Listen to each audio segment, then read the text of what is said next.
नमस्कार, आप सभी का स्वागत करता हूं अपने YouTube चैनल सुरेंद्र सिंह बोरा में। आज का जो टॉपिक है काफ़ी इम्पोर्टेंट टॉपिक है रिगार्डिंग NIOS DLED प्राथमिक शिक्षक भर्ती पात्रता। साथियों, जैसा कि आपने देखा है बहुत सारे स्टेटों से NIOS DLED प्राथमिक शिक्षक पात्रता विवाद में जीत चुका है। अब देखिए, वर्तमान में NIOS DLED Nandan Singh Bora versus state of Uttarakhand जो याचिका है वो याचिका सुप्रीम कोर्ट में है। यहां पर मैं देखिए किसी पक्ष की बात नहीं करूंगा और हो सकता है मैं भी अपनी बातों को स्पष्ट कर देता हूं कि मैं भी NIOS DLED की फेवर में हूं। बहुत सारे साथी जो है कि मुझे नकारात्मक, अगर आप लोगों का प्यार और सपोर्ट मिलेगा तो निश्चित रूप से सुप्रीम कोर्ट के जवाबों का प्रश्नों का उत्तर कैसे दिया जाएगा इसके रिगार्डिंग भी मैं आपको वीडियो के माध्यम से बताऊंगा कि किस तरीके से इनका उत्तर हो सकता है और क्या होना चाहिए। तो सबसे पहली बात कहते हैं कि NIOS DLED फिलहाल प्राथमिक शिक्षक भर्ती में शामिल होगा या फिलहाल प्राथमिक शिक्षक भर्ती में शामिल नहीं होगा। ये एक बहुत बड़ा क्वेश्चन है। जैसे कि हम देखते हैं कि BPSC ऑनगोइंग बिहार भर्ती है, इसके अलावा उत्तराखंड में 2685 लगभग पद या 87 पद कहो तो इतनी ऑनगोइंग भर्ती में से 70% हो चुकी है। लगभग 30% भर्ती अभी रही हुई है, जिसमें फिर तमाम तरीके के वाद हो गए। तो वाद होने के कारण से वो भर्ती जो है कि इन प्रोसेस नहीं हो चुकी है, धीरे धीरे डिले हो चुकी है। जबकि इसी भर्ती के साथ बहुत सारे शिक्षक साथियों की सर्विस जो है कि 1 साल से ऊपर हो जाती है।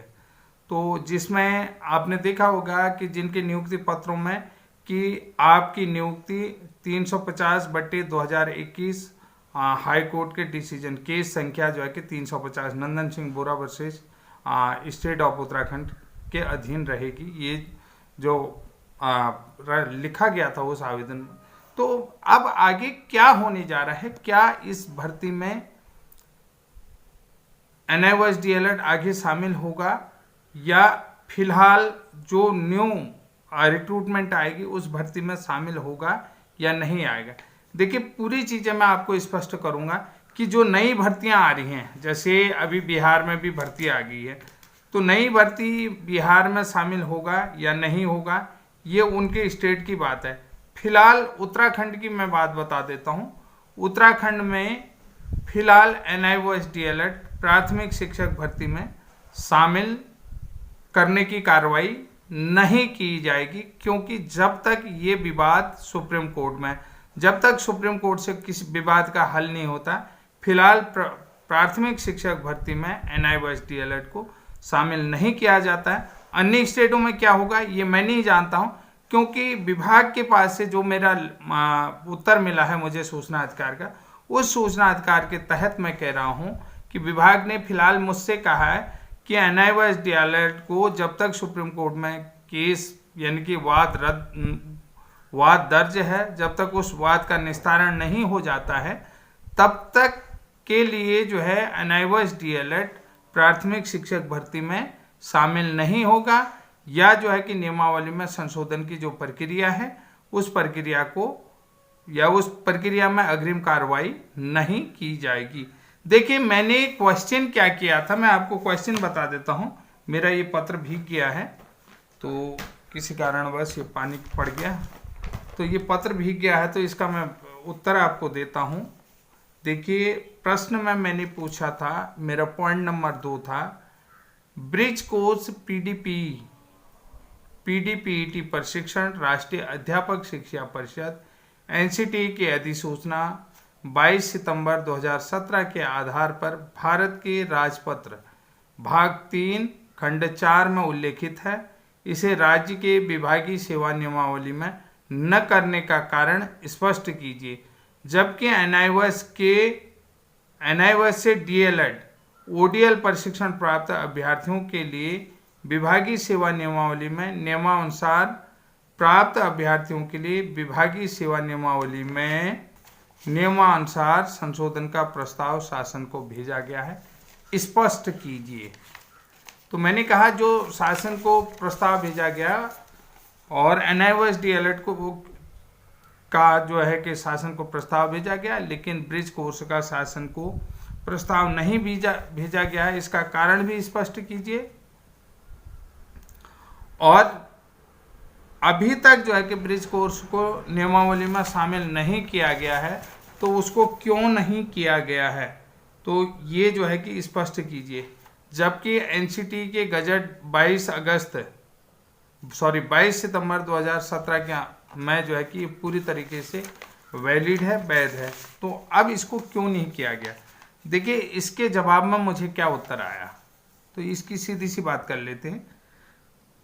तो यहाँ पर ये कहता है कि विषय है NIOS से ODL के माध्यम से DLED प्रशिक्षण प्राप्त अभ्यर्थियों के संबंध में उपरोक्त विषयक अपने पत्र संख्या प्राथमिक शिक्षा 2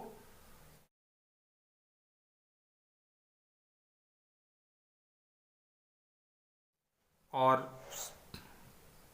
खंड 4 बटे 710 2023 बटा 1116 2023-24 दिनांक 24 अप्रैल 2023 का संदर्भ ग्रहण करने का कष्ट करें, जिसके माध्यम से NIOS से ODL के माध्यम से DLED प्रशिक्षण प्राप्त अभ्यर्थियों को भर्ती प्रक्रिया में सम्मिलित किए जाने के संबंध में विभागीय सेवा नियमावली में संशोधन का प्रस्ताव उपलब्ध कराया गया है।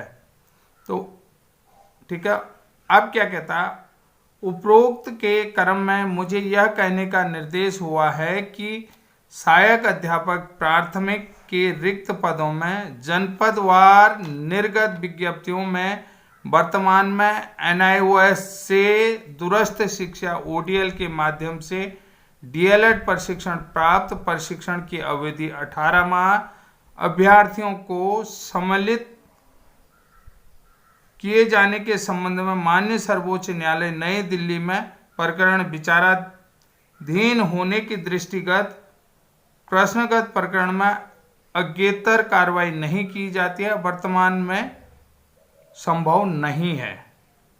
उक्त योजित विशेष अनुज्ञा याचिका में माननीय सर्वोच्च न्यायालय द्वारा पारित होने के निर्णय निर्देशों के उपरांत प्रकरण में अज्ञेतर कार्रवाई की जाएगी। यानी कि ये जो टॉपिक है, ये जो प्रकरण है NIOS DLED का, इसमें जब तक वहाँ का बाद सुलझ नहीं जाता है तब तक जो है कि इसमें किसी भी प्रकार की अज्ञेतर कार्रवाई नहीं की जाती है।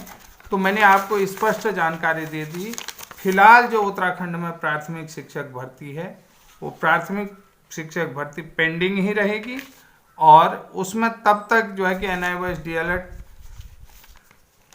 के साथ प्राथमिक शिक्षक सेवा नियमावली या विभागीय सेवा नियमावली में संशोधन नहीं होगा, जब तक कि सुप्रीम कोर्ट से ये बात सुलझ नहीं जाता है, ये विवाद सुलझ नहीं जाता, और ये मतलब रिट पिटीशन में जब तक डिसीजन नहीं आ जाता, तब तक किसी भी प्रकार की अग्रिम कार्रवाई या अज्ञेतर कार्रवाई इसमें नहीं की जाएगी। ये विभागीय लेटर मैंने आप लोगों को दिखा दिया है, और इसी में देखिए अभी मैं इनके जवाब से संतुष्ट नहीं हूँ, तो ये प्रथम अपीलीय अधिकारी को 2-3 दिन के अंदर मैं इसको भेज दूंगा, और देखता हूँ कि आगे क्या रिस्पॉन्स आता है। अगर मुझे वहाँ पर शिकायतकर्ता बनाते हैं, कहने का मतलब है कि बुलाते हैं प्रथम अपील में, तो मैं निश्चित रूप से जाऊंगा और मैं पूछूंगा। तमाम तरीके के क्वेश्चन हैं, उन क्वेश्चनों का उत्तर मैं ज़रूर विभाग से चाहूँगा कि मेरा ये आर्गूमेंट था,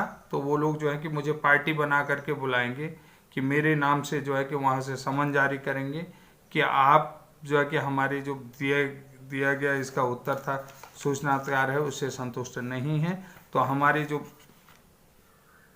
एक तरीके से जैसे विधिक सेमिनार लगता है, उसी तरीके से एक विधिक वो पखवाड़ा टाइप का लगता है, जैसे विधिक पखवाड़ा लगता है, ऐसे सूचना अधिकार का भी एक पखवाड़ा लगता है। तो उस पखवाड़े में बुलाया जाता है, तो वहाँ पर जाना पड़ता है। एक सप्ताह वो सभी लोगों के जिनकी ये समस्याएं होती हैं, सुलझी नहीं होती हैं, जो संतुष्ट नहीं होती हैं, तो उसे जो है कि एक पैनल होता है, पैनल के माध्यम से सुलझाया जाता है, संतुष्ट करने का प्रयास किया जाता है।